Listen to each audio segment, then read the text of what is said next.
Hi, Katie. We have The Mystery of Redgate Farm.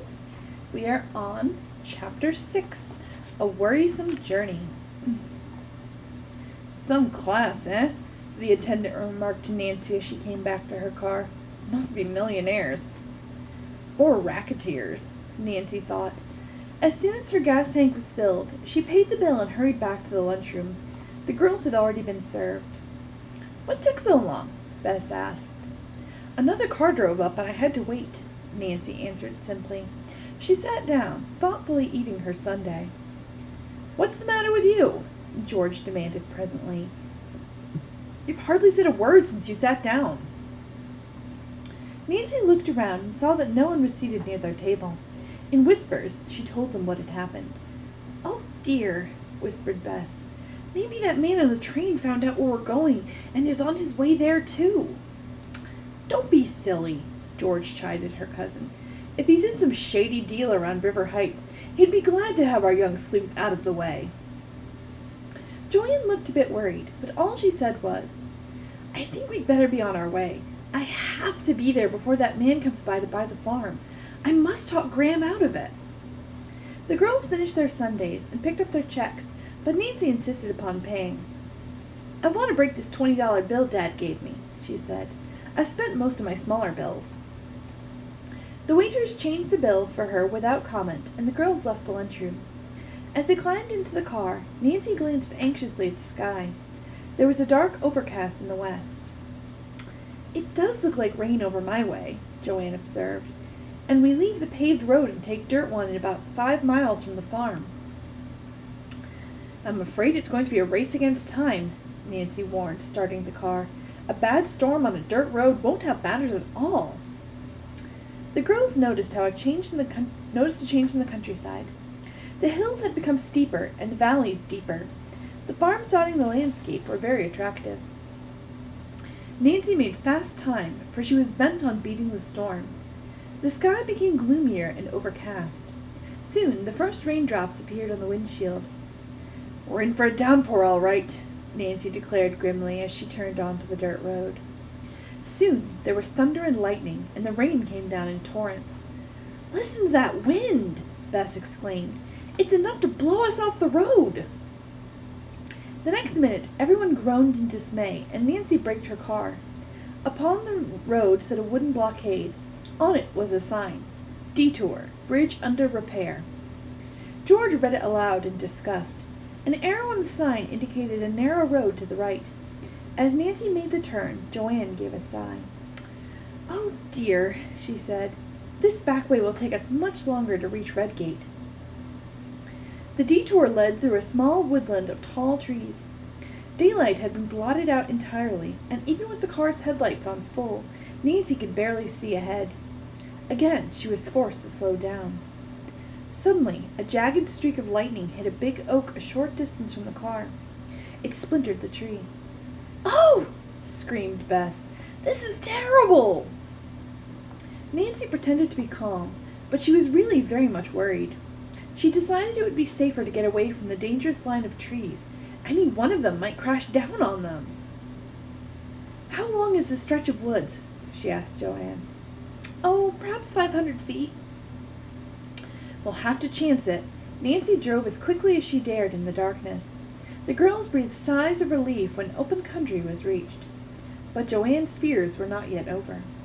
Watch out, she advised. There's a sharp, treacherous curve very soon, just before we take the turnoff for the farm. By now, the brief storm had moved off to a distant sky, and it was easier to see the boundaries of the slippery road. Nancy rounded a curve, but as the car took the turn, the wheels on the right side sank into the thick mud of a ditch, bringing the car to a lurching halt. The unexpected mishap stunned the girls for a moment. Finally, Bess found her voice. Now what? Nancy endeavored to drive the car out of the ditch, but it was useless.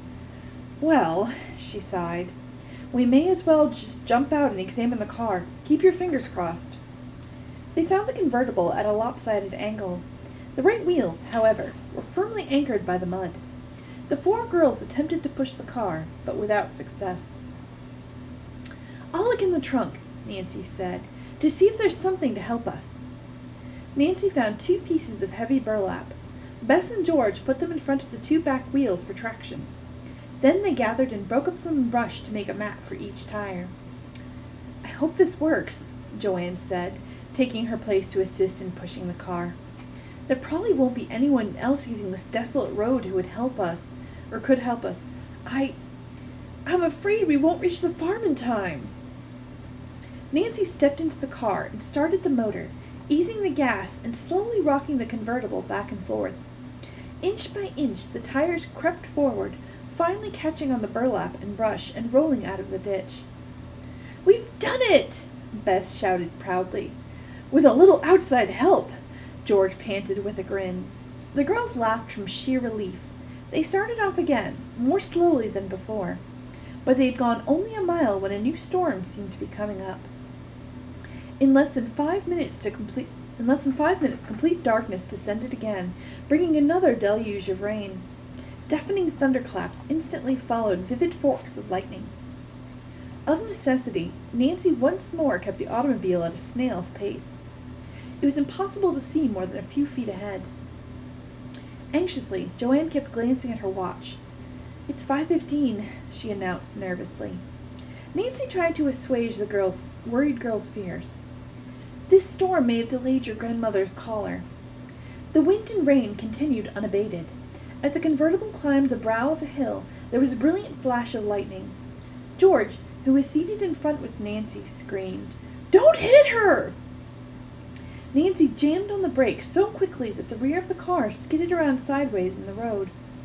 "Who?" she demanded, horrified. "The woman in the road! Didn't you see her? Maybe she's under the car!" Heartsick, Nancy jumped out one door, Bess another. They peered under the car, alongside of it, in back of it. They could see no one. "Are you sure you saw a woman?" Nancy inquired. Just then another streak of lightning illuminated the sky, and Bess called out, "There goes someone running across that field!" Nancy glanced quickly in that direction and saw the running figure of a woman. At that same moment the woman looked back over her shoulder, revealing a thin, haggard face. Nancy judged her to be in her early 50s. All 4 girls stared in mystification. Nancy and Bess returned to the car, and the journey was resumed. "Why would any sane person be walking in such a storm?" Bess spoke up finally. "She's headed in the direction of the cavern," said Joanne, and explained that they were now nearing the farm. "Maybe she's one of those strange people over there." Nancy and her friends were immediately curious.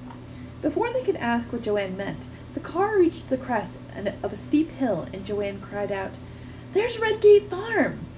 She pointed to the valley below them. The storm had let up, and the sun was coming out. The River Heights girls could clearly see the 40-acre farm, with its groves of pine trees and a winding river which curled along the valley. Everything looked green and fresh after the heavy rain. "It's beautiful!" exclaimed Bess. "And cool, and peaceful," Joanne added excitedly. "Don't count on too much relaxation with Nancy around," George advised their new friend. "She'll find some adventure to occupy every waking hour." "Yes," Bess agreed. "Adventure with mystery added." Nancy smiled. She reflected on the 2 mysteries she had already encountered: the unsolved case of the blue jade perfume and the strange code. As the car descended into the valley, the girls caught a better glimpse of the farm with its huge red barn and various adjoining sheds and the large, rambling house, partially covered with vines.